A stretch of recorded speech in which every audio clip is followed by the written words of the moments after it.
আমি জিকিম ইনশাল্লাহ আৰু বিশেষকৈ বৰপেটাৰ পৰা অহাৰ পিছত আমি আৰু কনফিডেন্স পাই গৈছোঁ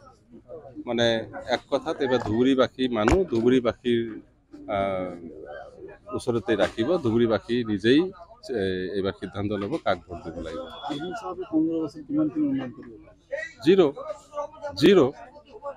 নো ডাউট আৰু বাকী চব মিছা কথা কৈছে মিছা প্ৰতিশ্ৰুতি দিছে একেবাৰে জিৰ' এইটো গ্ৰাছৰুট লেভেলৰ পৰা সাধাৰণ ৰাইজে এইবাৰ কৈ আছে গতিকে আমি ভাবোঁ যে আজমল চাহাবৰ ইতিমধ্যে তেখেত বহুত তলত গুচি গৈছে সেইটো আৰু আমাৰ লুক আউট নহয় যথেষ্ট ধুবুৰীবাসী মানুহ ৰিয়েলাইজ কৰিছে তেতিয়াই বেছি কৰি যেতিয়া ৰকিবুল হুছেইনৰ কথা যেতিয়া শুনিছে এনেইতো বৰে মিয়া ছোটে মিয়া তো সুবহান আল্লাহ কথা মানুহ ধৈৰ্য ধৰিব পৰা নাই যি 15 বছৰ আমাৰ অৱস্থা কৰি পেলালে তাৰে ভিতৰত ৰকিবুল হুছেইন যিজন ব্যক্তি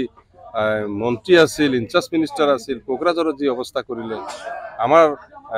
মেঘালয়ৰ অৱস্থা যিটো কৰি মেঘালয়ৰ গণ্ডগোলত কিমান মানুহ মৰিলে এবাৰ লগ দিব নাহিলে খবৰ ল'ব নাহিলে এটা চাকৰি নিদিলে সংখ্যালঘুৰ হৈ পেলাই এটা মাত নামাতিলে কোনো ডেভেলপমেণ্ট নাই চুপ কৰি চাকেটত আহিব 2-4 জনৰ লগত এইবিলাক মানুহ দেখা পাইছে যাৰ ফলত বিসম্বাদটো ইহঁতৰ মাজতেই হৈছে কংগ্ৰেছৰ মাজতেই হৈছে আৰু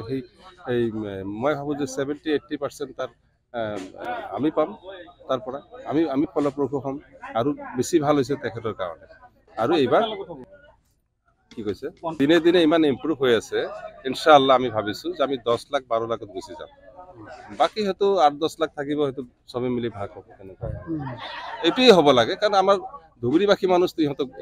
এইবাৰ ইহঁতক ভোট নিদিব আপুনি যদি দায়িত্ব দিয়ে ঈশ্বৰে যদি দায়িত্ব দিয়ে এইটো 1 নম্বৰ প্ৰায়ৰিটি দিবই লাগিব গৰাখহনীয়া তাৰ উপৰিও ধৰক কিছুমান জেগাত মেডিকেল কলেজ বনাব লাগিব ইঞ্জিনিয়াৰিং কলেজ ITI কলেজ এইবিলাকতো মোষ্ট ইছেঞ্চিয়েল কমিউনিকেশ্যন হেল্থ এডুকেশ্যন তাৰ উপৰিও